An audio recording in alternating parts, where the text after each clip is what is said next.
My name is Serena Tennant, and I was 34 the summer my mom stood up at my sister's engagement party with a manila envelope in her hand.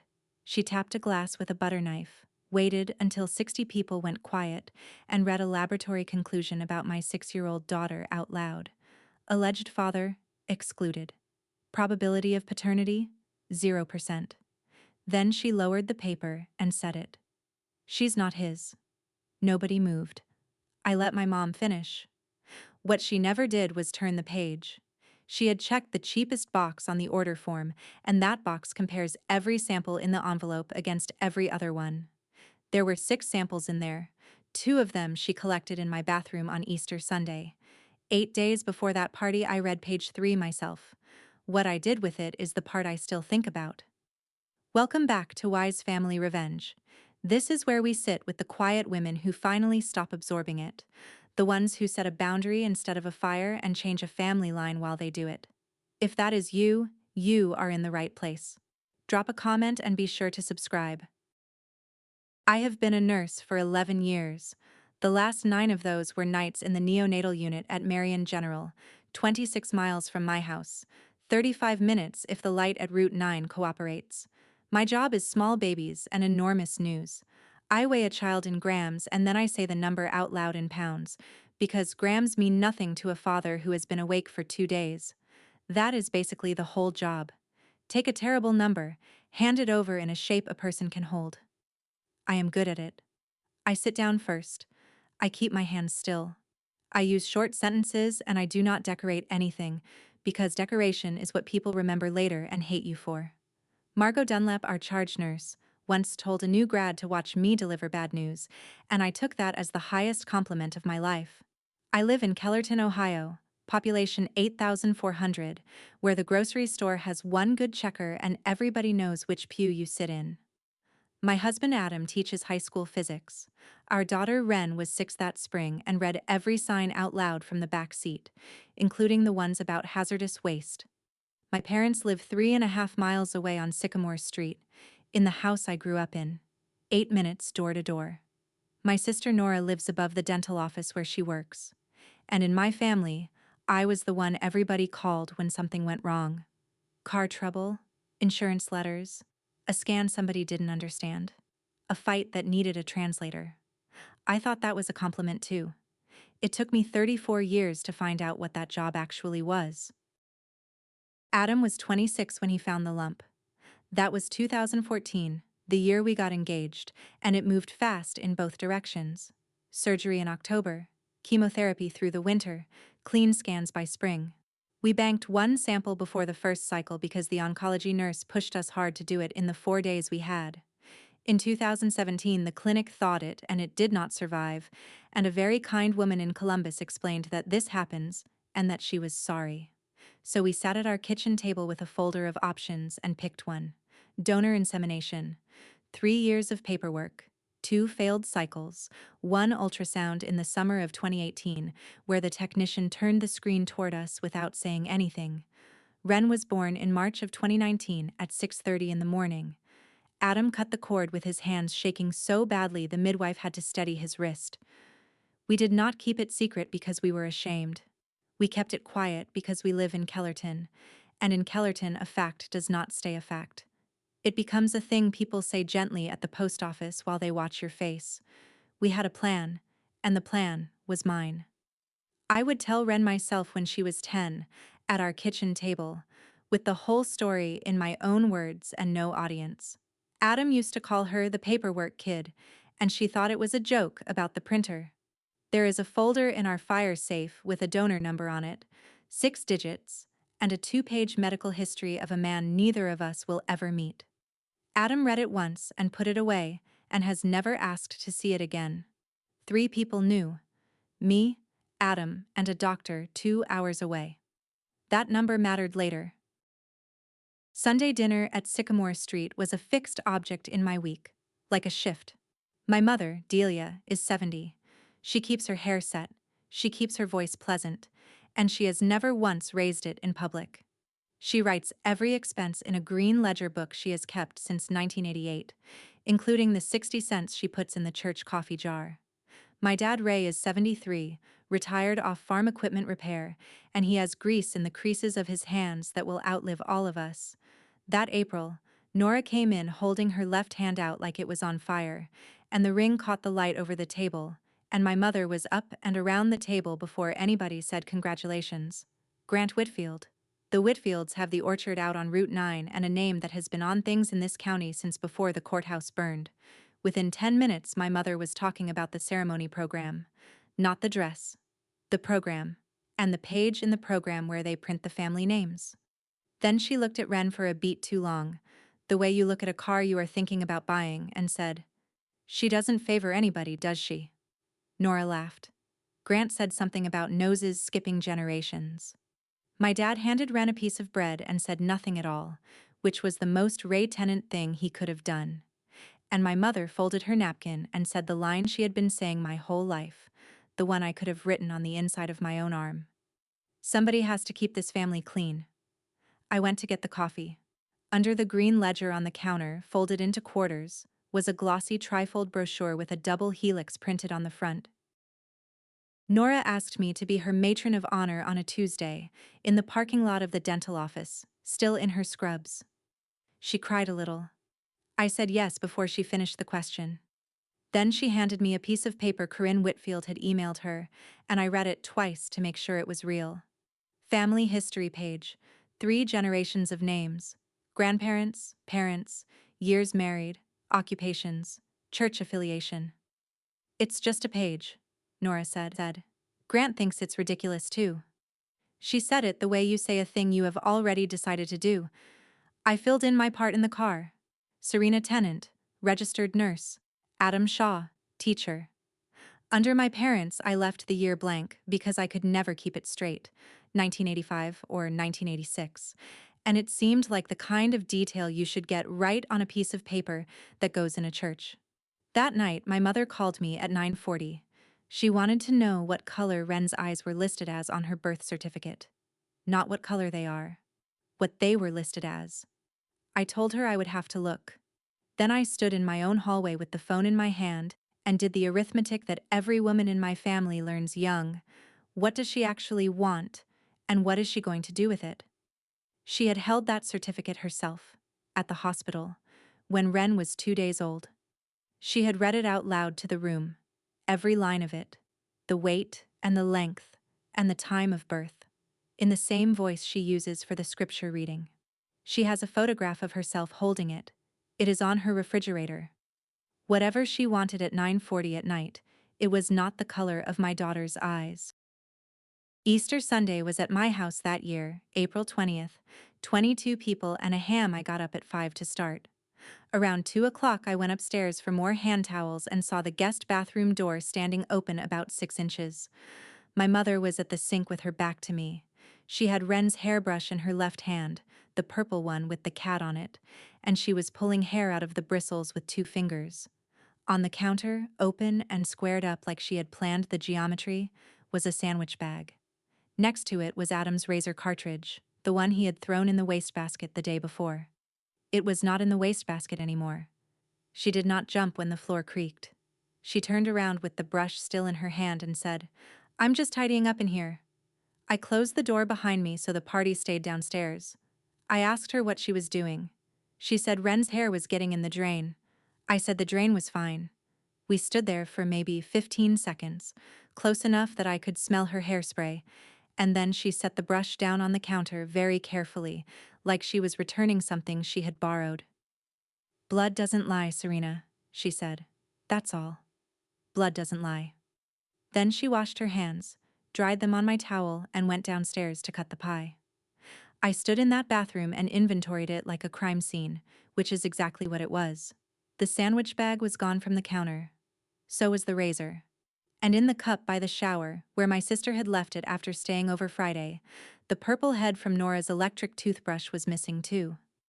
My wine glass from lunch had been washed and set upside down on a paper towel, alone, on the far side of the sink.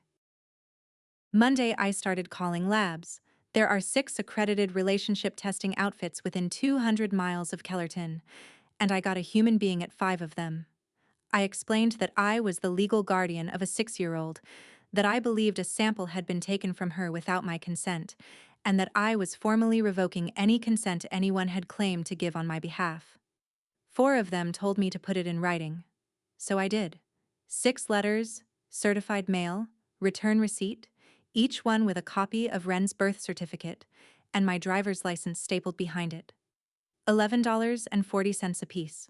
I changed the latch on the guest bathroom door and bought Ren a new brush and threw the old one in the outside can. Then I paid a family attorney in Marion $150 for half an hour, and she was decent enough to give me the bad news in the first 5 minutes. Ohio has no criminal statute that covers a grandmother taking a hairbrush. The consumer labs sell 2 tiers. The legal tier has chain of custody and witness consent and runs upward of $500. The other tier says peace of mind on the box, is not admissible anywhere, and does not verify that anybody agreed to anything. They'll test a coffee cup, she said. That's the product. I asked what I could sue for. She asked what my damages were, and then she watched me try to answer that. I drove home with 6 tracking numbers in my phone and the feeling that I had sealed the doors. I had. Every door I knew about. What I had not accounted for was that my mother would fill out the form with a child's initials and a birth year that was off by 1. My dad has taken Ren to swim lessons every Tuesday since she was 4. He is not a talker. He is a man who will spend 40 minutes tightening something and consider that a conversation. That Tuesday I came by Sycamore early to drop off a casserole dish, and they were out in the shop. Ren sitting up on the workbench swinging her legs, Ray with a carburetor in pieces on a rag. She was asking him about being old. He was answering every question like it was a serious engineering problem, which is why she asks him and not me. Then she asked him what my mom looked like when I was born. I stopped in the shop doorway where they couldn't see me. 6 pounds, 1 ounce, he said. And mad about it. He told her the rest the way he has told it every year of my life. The clock on the wall by the scale said 4:20 in the morning. The nurse had cold hands. He was standing right there at the scale when they set me down, and the scale was one of those old ones with the sliding weight, and he watched the little brass thing come to rest. He always says the same numbers. He always taps the workbench twice when he says mad about it. Ren said, "That's not very much." And he said, "It was enough," and went back to the carburetor. I stood in that doorway with a casserole dish in my hands. My father has told that story at least once a year for 34 years. At Thanksgiving, at graduations, at my wedding rehearsal with a beer in his hand and his tie already off. It is the only story in my family that nobody has ever edited. I want you to remember that. 2 weeks went by and nothing happened, which is how it works here. Nobody in Kellerton accuses anybody of anything. On the first Saturday in May, my mother worked the bake sale table at Grace Fellowship, and she said the same sentence to at least 3 women, because all 3 of them found a way to repeat it back to me inside of 9 days. She doesn't favor anybody, does she? That is the whole weapon. There is no verb in it. You cannot correct it, you cannot deny it, and you cannot get angry about it without looking like you have something to be angry about. By that Friday, Ren's first-grade teacher stopped me in the pickup line to ask, very carefully, whether we wanted to opt out of the family tree project in a few weeks, since some families prefer to. Nobody had ever asked me that before. On Tuesday, the woman at the pharmacy counter handed me Adam's allergy refill and asked how he was holding up. Poor thing, with real warmth in her voice, and I could not for the life of me figure out what she thought had happened to him. My mother never said a false word. She never said an unkind one. She just set a question down in the middle of a town that has nothing to do on Wednesdays, and then she stood back and let 8,400 people carry it for her. By the end of May, my daughter's face had become a topic at a bake sale table. I had not lost an argument. Nobody had given me one. I had lost the right to be the one who tells it, and you do not get that back by explaining yourself, because explaining yourself is the confession they were waiting on. I asked her to meet me at Dots on a Thursday morning because Dots has hard chairs and no back room. I did not want a kitchen. Kitchens are hers. She came in 11 minutes early with her purse in the crook of her arm and ordered coffee and a half order of toast, which is what she has ordered in that building since the Reagan administration. I told her plainly. I said I knew she had taken Wren's hairbrush and Adam's razor out of my bathroom. I said I had revoked consent with every lab in the region in writing. I said if she had sent anything anywhere, she needed to stop it now, today, and I would never bring it up again. I did not raise my voice, and neither did she. And to anybody at the counter we looked like a mother and daughter discussing a wedding. She turned her cup a quarter turn on the saucer. Then she said, "Is there something you'd like to say to me?" That was the door. She held it open for me and she meant it. I could have put the whole thing on that table in 90 seconds. Chemotherapy and the clinic in Columbus and the 2 failed cycles, and she would have had it. I looked at my mother's face and I understood exactly what she would do with it. Not out of malice, out of a kind of housekeeping. So I said no. I said I was asking her to stop. That was all. She said, "Then I don't know what you want from me." She paid for both of us at the register, which she always does, and while she was getting her wallet, I saw a certified mail receipt folded in half in the bill compartment. I could not read the date. Corinne Whitfield had both families over for iced tea in the second week of May. 62 years old, cardigan in June, and a laugh she uses like a turn signal. She is not a cruel woman. She is a woman who keeps the book on who is who, and in a county like this one, somebody always volunteers for that. She had a draft of the ceremony program in a plastic sleeve. 3 generations of names in a serif font. Grandparents, parents, years married, occupations, and a line at the bottom about the orchard being planted in 1911. My mother came alive in that room in a way I had not seen in years. She sat forward. She corrected the spelling of her own mother's maiden name. She told the story about the orchard's first cider press, and Corinne let her tell it. Nora laughed at everything, twice as loud as anything was funny, and Grant kept refilling glasses that were already full. At one point, Corinne asked, sweetly, whether there were any other grandchildren to list besides Wren, and my mother said, "Just the one so far," and looked at the window. I watched my mother pick up the pencil and change a number in the parents' row, then rub it out with the eraser and blow the crumbs off the plastic sleeve. She put the pencil down. She did not write anything back in. Nobody else at that table saw it. I noticed it the way you notice a sound in a house at night, which is to say I filed it and forgot it. The row said married 1986. She had started to make the 6 into something else. I have thought about that pencil probably 200 times since. Adam is the most patient person I have ever met, and I say that as somebody who works with residents. He did not get angry at me when I told him about the bathroom. He got quiet, and then he went outside and stacked firewood we did not need, in May, for about an hour. When he came back in, he had it worked out in his head, the way he works out anything. He sat down across from me and he said he had done 12 weeks of chemotherapy at 26 years old so that he could live long enough to be somebody's father. He said he had gone to every appointment, filled out every form, signed his name in a room with a clipboard and a stranger, and that at no point in any of it had he needed a laboratory to tell him whose kid Wren was. Then he set his condition, and he said it once. If there is any sign that this becomes a show, Wren and I are not in the room. I'm not negotiating that part. I said the party was 3 weeks out and my mother would not do anything at Nora's engagement. He said, "Okay." He said it the way you say okay to a person who has already decided. Then he said one more thing, still calm, still looking right at me. He said the folder in the fire safe was Wren's to open when she was old enough to want it, and that the day somebody else opened it for her, she would spend the rest of her life feeling like a subject instead of a kid. He was right. That is the problem with Adam. He is right most of the time. It almost never helps in the moment. And then 6 weeks later, you are standing in a parking lot understanding that he saw the whole thing from the porch. 2 nights later, I was on shift when a head ultrasound came back bad on a 27-weeker. The parents were 19 and 21 and they had been sleeping in the family lounge for 9 days. I did what I do. I found a room with a door. I sat down first. I told them what the scan showed, in order, in short sentences, and I did not decorate it. Then the mother looked up at me with her chin shaking and asked, "Are you telling me everything?" And I heard myself say, "I'm telling you what we know right now." It is a true sentence.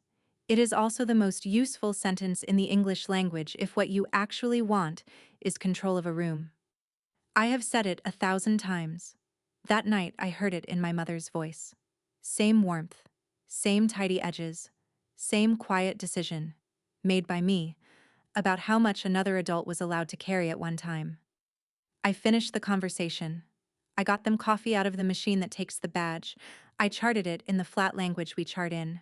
Then I stood in the clean supply closet with my hand on a shelf of folded blankets for longer than I want to admit, doing a thing I had never done in 11 years, which was going back over what I had left out and asking myself who I left it out for. I've sat with a lot of families on the worst night of their lives. The ones who come through it are the ones somebody told the truth to early, in plain words, while they still had choices left. If there's somebody in your family who has been deciding what you're allowed to know, put one word in the comments for me. Heard. And subscribe, because the next part is where I stop being the calm one. On June 3rd at 10 past 2 in the afternoon, a woman named Joanne Meeks called my cell phone from a Marion area code. She said she was the compliance officer at Ashgrove Genetics in Marion. She had the voice of somebody reading from a procedure, which turned out to be a mercy. She said my certified letter had been matched to an open file. She said the reason it had taken 6 weeks was that the participant in question had been entered as W.S. with a birth year that was off by 1, so the automated check had not flagged it. She said the panel contained 6 specimens. She said it had been processed on May 21st and the printed report had been released in person to the submitting party on May 28th. Then she said the part she was required to say. Under their policy, when a minor's specimen has been processed without documented guardian consent, they notify the legal guardian, provide the complete report, and identify the submitter. She asked if I was ready. I said yes. She said, "The submitting party is Delia J. Tennant." I was standing in the hallway outside the family lounge with a stack of clean blankets against my hip. I asked her to mail it. I said I did not want to hear it over the phone, and she said that was completely understandable and gave me a case number. I put the blankets in the warmer, I clocked out for lunch, and did not eat. Then I went out to my car, sat in the driver's seat with the door open and one foot on the pavement, and called her back 4 minutes later. I asked her one thing. I asked whether there was anything else in that report I would want to be sitting down for. Joanne Meeks was quiet for about 3 seconds, and then she said, "Yes, ma'am, there is." The envelope came June 5th. I did not open it in my house. I have a rule about what comes through my front door. And it is a rule I made the first year in the unit. You do not carry it into a room where a child sleeps. So it rode in my bag until the next morning, and at 20 to 6, before a day shift I had picked up, I sat in my Corolla on level 3 of the parking garage at Marion General with the dome light on and my thermos between my knees, and I opened it there. Page 1 was the conclusion box, the same one she would read out loud 8 days later. Adam excluded. 0%. I already knew that. I had known it before the lab did. Page 2 was a table of markers and numbers that meant nothing to me. Page 3 had a heading in plain type, additional findings, all pairs analysis. Underneath it was a legend, 6 lines, each sample letter matched to a name. She had submitted her own cheek swab. She had submitted my father's dental floss pick. She had submitted my sister's toothbrush head, and my wine glass, and Wren's hair, and Adam's razor. 6 specimens because the order form offers named comparisons at $79 each, or the full matrix, up to 6 participants, included at no extra charge. She took the free one. The findings ran 4 lines. Wren and Delia, consistent with maternal grandmother. Wren and me, mother, 99.99%. Then, sample R2, Raymond Tennant, is excluded as the biological father of sample M1, Serena Tennant. Probability 0%, and under that, samples M1 and N1 are consistent with a half-sibling relationship. Full sibling hypothesis excluded. I sat in that car for 19 minutes with the dome light on. Then I put the 3 pages back in the envelope, put the envelope in the glove box, locked the car, and worked a 12-hour shift. That envelope stayed in that glove box for 8 days. Everything after this is about what I did not do with it. At 2 in the morning, I sat on my closet floor with my laptop so the light would not wake Adam, and I typed a name I had heard maybe 11 times in my life. Emmett Vance. In my family, he does not have a story. He has a category. Before your father. My mother married him in 1979 and divorced him in March of 1985, and the entire account of 6 years of a woman's life is, he drank, and then he was gone, and we do not need to get into it. I found him in about 40 minutes. A rural electric cooperative newsletter, a retirement notice, a photograph of a thin old man in a co-op jacket standing next to a bucket truck. 38 years on the line. The caption said he had not missed an ice storm since 1986.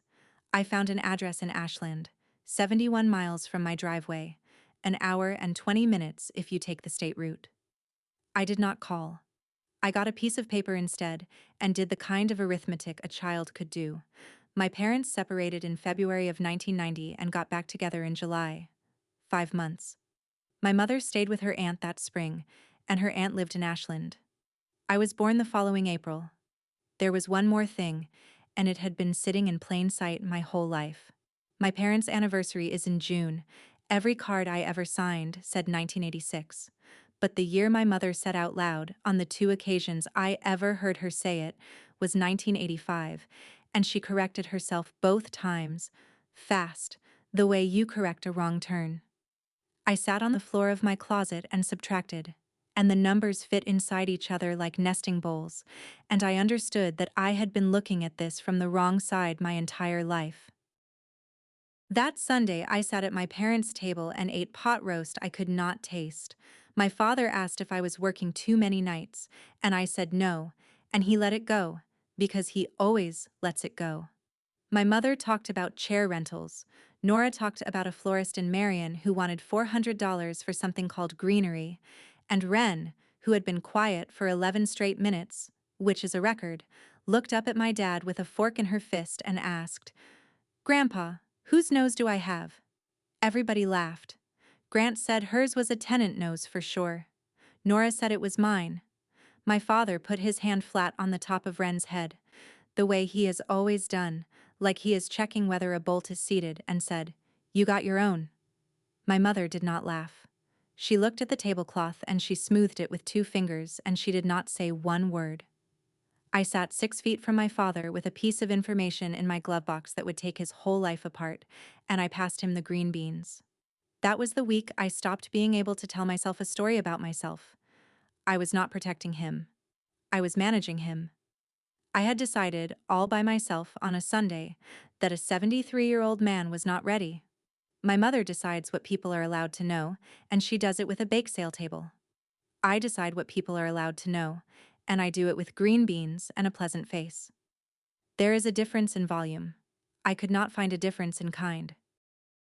Monday, I called Ashgrove back and asked for Joanne Meeks by name. I had one question, and I had rehearsed it in the car so it would come out clean. Did the submitting party receive the identical document I received? She checked. She said yes. Same 3 pages, same legend, same staple in the upper left corner, released in person on May 28th, with a signature on file. Then I asked the second question, and I knew the answer before she said it. Do you have any way to know whether she read past page 1? There was a pause on the line, and Joanne said gently, "No, ma'am. We don't track that." I thanked her. I sat in the driveway with the engine off. My mother is 70 years old. She wears drugstore readers on a beaded chain, and she takes them off to look at anything more than a foot away. She had driven 26 miles to Marion to pick that report up in person, rather than wait for the mail, because she wanted it in her hand. And on page 1, inside a black box, in a font twice the size of everything else, was the only sentence she had spent $400 and 2 months of her life to obtain. Pages 2 and 3 are tables, loci and index values and decimals. Nothing in a black box, nothing worth taking off your readers for. There was one more thing that told me, if my mother had read page 3 on the 28th of May, she would not have made it to the 14th of June. She would have driven to my house that night. She had the same 3 pages I had. I was almost sure she had only read one of them. almost. Monday evening, I drove the 3.5 miles to Sycamore Street and asked my mother to sit down with me in the front room, where nobody sits. I made her an offer. I said I would tell the whole family about Ren myself. All of it. In that room. After the wedding. With no outsiders and no program and no page. I said I would answer every question she had. I said all I wanted was July. She listened with her hands in her lap. Then she got up and went to the hall closet and came back with a church directory. Spiral bound, dated 1986, and she opened it to a page she did not have to look for. There she was in a row of small photographs. Somebody had drawn 2 ballpoint lines through her name. She set it flat, like a grocery list. She lost the secretary job at the elementary school in the fall of 1985. Her Sunday school class went to a woman named Bernice Fowler. For 3 summers she sat in the last pew with her mother because that is where they put you. She was 30 years old. Then she closed the directory and set it on the coffee table, squared to the edge. Somebody has to keep this family clean, she said. After the wedding is no good to me. Nora does not get to walk into that house with something standing behind her. I said her name. I said, they did that to you, and you are about to do it to me in front of 60 people. She stopped with her hand on the closet door. She said, they did it to me because I gave them something to do it with. That is the closest my mother has ever come to explaining herself. Then she put the directory away, and from the hallway, not looking at me, she said, Corinne Whitfield already knew there was something. Tuesday afternoon I met Nora at the bridal shop in Marion for her second fitting. The dress was ivory and too tight through the ribs, and the woman with the pins kept saying it was an easy fix. Nora started crying about the ribs. Then she kept crying, and it stopped being about the ribs, and the woman with the pins found something to do in the back. My sister sat down on the little carpeted step in front of the mirrors in a $500 dress and said she was scared. Not of Grant. Of the year in front of her. Of Corinne. Of a program with a page in it. Then she looked up at me in the mirror and asked, is there anything I should know?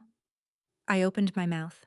I had the whole thing loaded, the clinic and the chemotherapy and the 6 samples and the 3 pages in my glove box out in that parking lot, and I had her name half out of my mouth when she said, fast, because whatever it is, can it wait until July?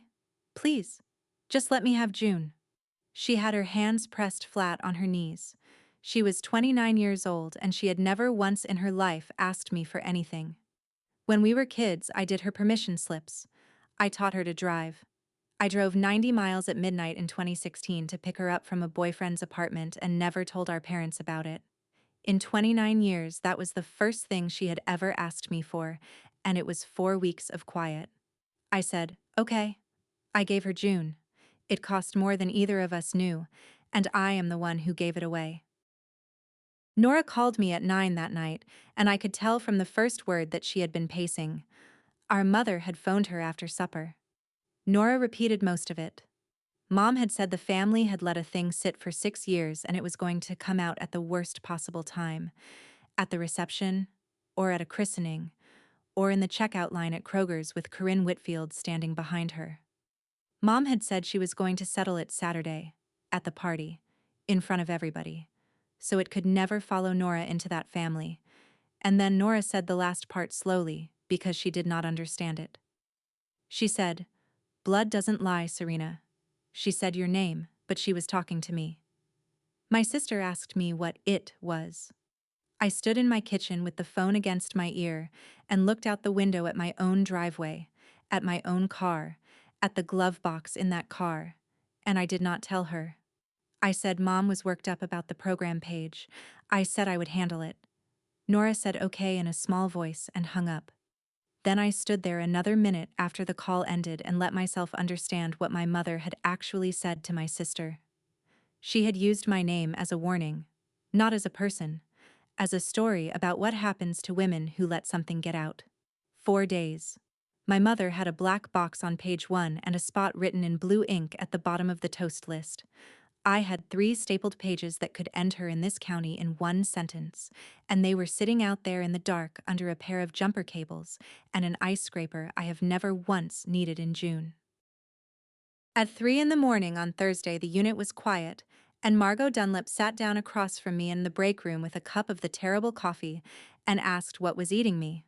Margot is 61. She has been doing this since before I could read.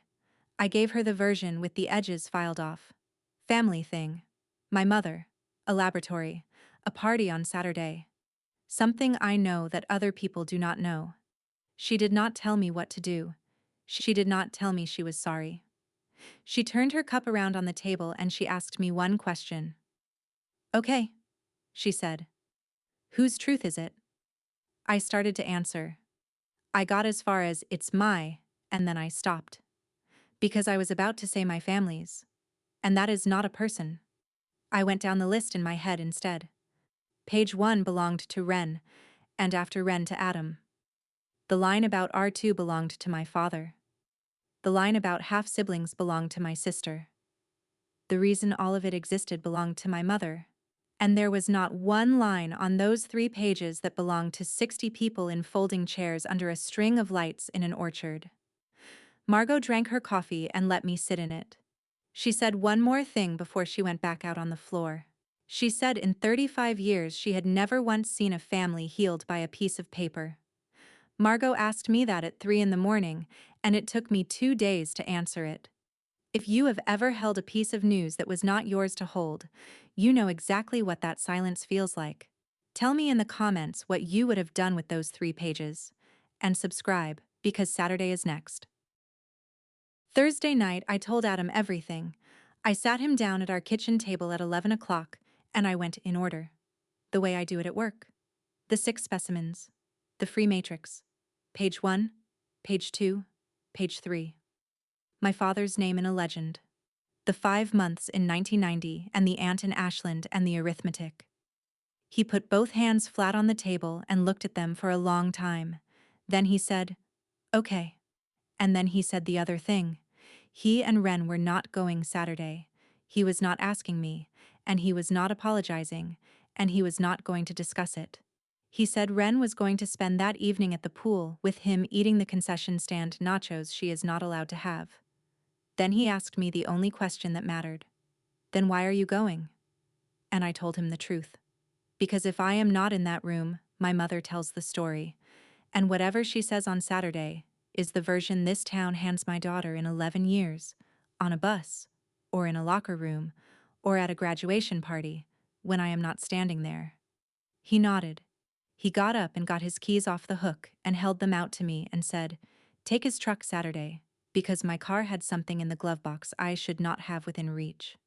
I took my own car, and on Saturday afternoon, 20 minutes before I left, I went out to the driveway, took the envelope out of the glove box, and put it in the inside pocket of my coat.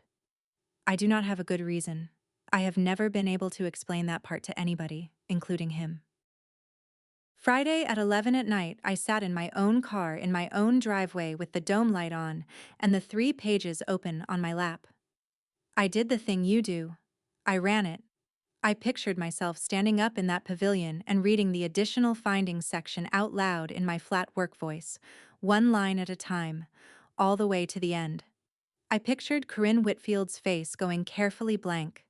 I pictured the women from the bake sale table doing the arithmetic on their fingers, 1990, 1991, and getting there about 4 seconds after everybody else. I pictured my mother standing in the middle of it with her readers on their beaded chain. I could see all of that clearly, and some part of me wanted it so badly that my hands were cold. Then I pictured my father, in his good shirt, hearing it from a folding chair with 60 people watching his face to see how he took it. That is where the picture stopped. It would not go past him. So I made 3 rules.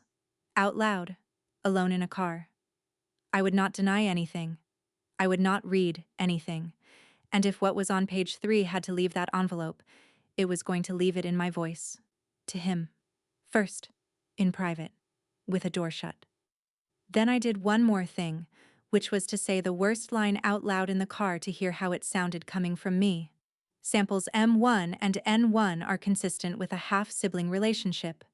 It sounded like my mother. That settled it. I made those rules at 11 at night when nobody was looking at me. That is the only time rules are cheap. The party was Saturday the 14th of June, 6 o'clock, at the pavilion in the Whitfield Orchard 6 miles out on Route 9. It was still full daylight. The grass had been cut that morning and the whole place smelled like cut grass and green apples and citronella.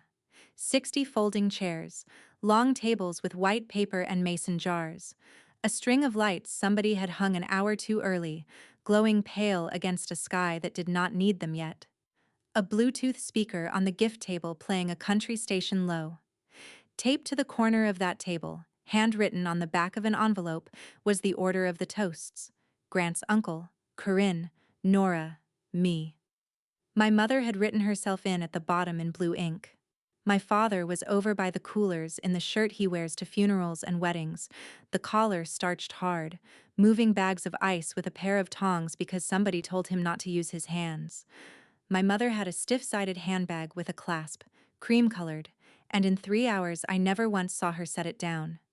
She carried it through the buffet line. She carried it while she hugged Corinne. I counted the people in that pavilion who already knew some piece of this, and I got to 7. Nora found me by the lemonade and squeezed my wrist and said thank you for coming, and I said of course, and neither of us said anything else, because there was nothing safe to say. At 6:40, while Grant's uncle was still telling us stories about a tractor, my mother looked across the pavilion at me. She gave me one small nod, the kind you give somebody when you are about to be sorry for them. Then she picked up a butter knife and walked toward the microphone stand. She tapped the glass 3 times and the pavilion went down to nothing but the speaker.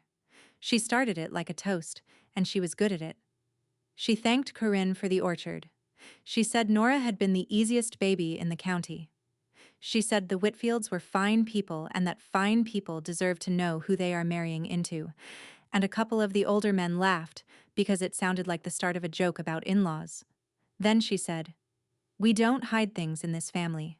And she opened the clasp on that cream handbag and took out a manila envelope, and I watched 60 people lean forward about an inch. She put her readers on. She unfolded 3 stapled pages.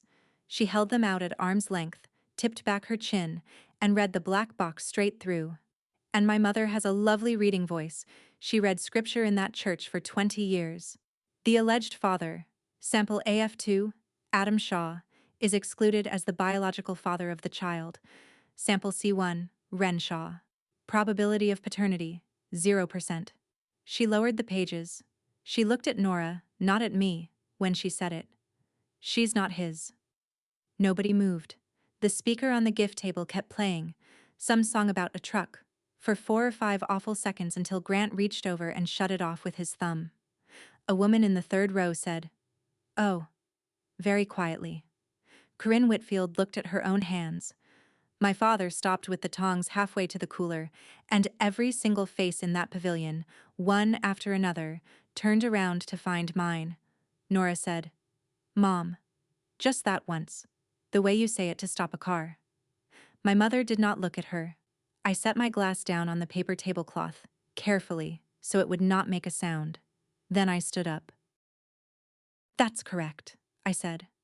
I said it in my work voice, the one I use at 2 in the morning in a room with a door, and it carried farther than my mother's had, because I did not have to push it. "That report is accurate. I want to say the rest of it myself, so nobody has to guess." And then I told 60 people in folding chairs the thing I had planned to tell my daughter at a kitchen table in 4 years. I said Adam was diagnosed with cancer at 26. I said the chemotherapy that saved his life took that from him, and that we banked 1 sample in 4 days and it did not survive being frozen.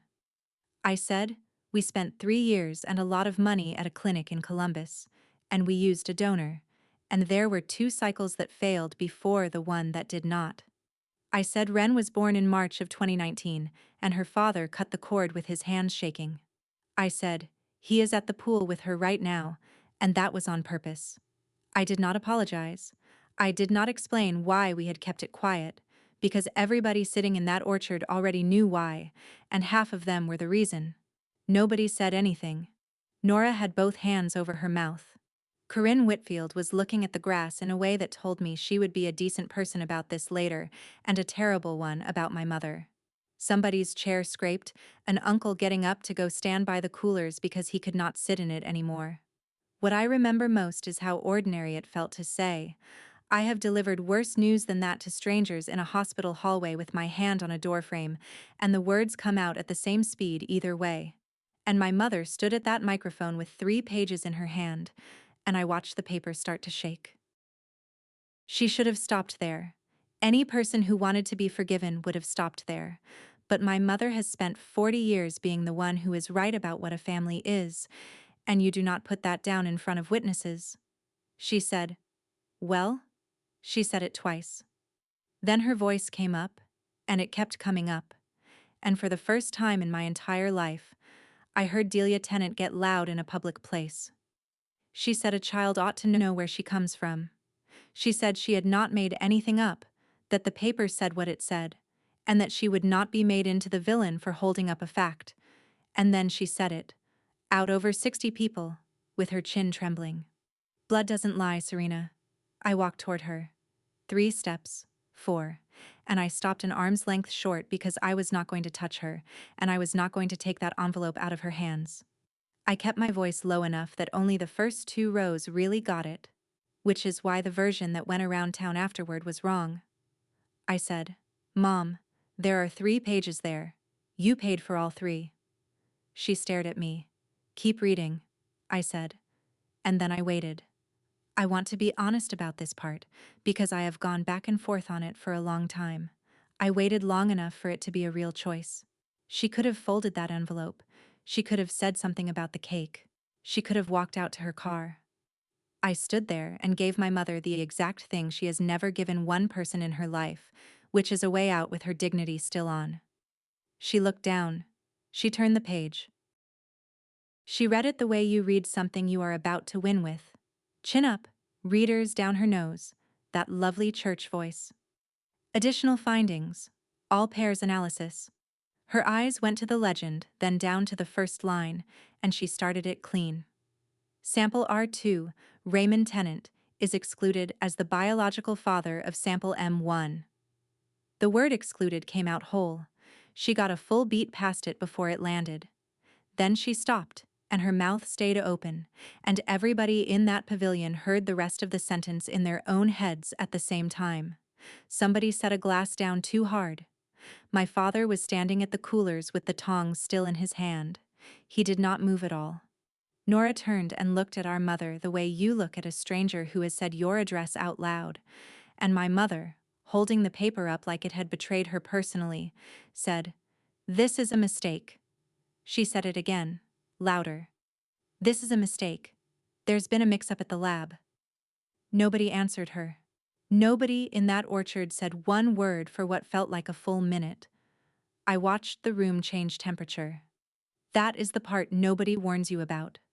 Up until that sentence, they had all been embarrassed for my mother, and 60 embarrassed people will look at their plates and let a thing die. But now there was blood in it, and blood is interesting, and I could feel every person in that orchard quietly deciding they were going to stay for the rest. Then a man in the back row, one of Grant's cousins, said, not even unkindly, just the way a person asks about a ball game, "Well, what's the rest of it say?" I could have answered him. I want to be very clear, because this is the part of the story I actually own. I knew the next line by heart. Samples M1 and N1 are consistent with a half-sibling relationship. Full sibling hypothesis excluded. I knew about February to July of 1990. I knew about an aunt in Ashland and a thin old man in a co-op jacket 71 miles up the state route. One sentence, maybe 2, and my mother would have been finished in this county for the rest of her life, the same way this county finished her in 1985, and every woman in that pavilion would have gone home with it. I walked up to her instead. I took the 3 pages out of my mother's hands, and she let me, and I folded them in half and put them in my coat pocket. I felt the staple catch on the lining. Then I turned around to the man in the back row and I said, "It says what it says. It isn't yours." And to the room, "This is my sister's engagement party. Sit down and eat something." And then to my mother, quietly, close enough that I could smell the hairspray, the same as in my bathroom on Easter Sunday. "You don't get to hand people their own lives in an envelope." She said my name.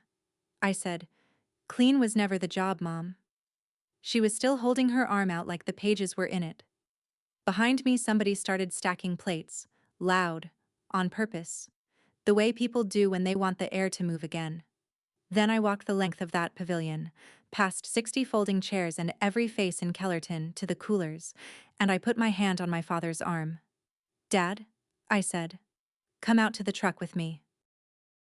We sat in his old green pickup at the edge of the gravel with both doors shut.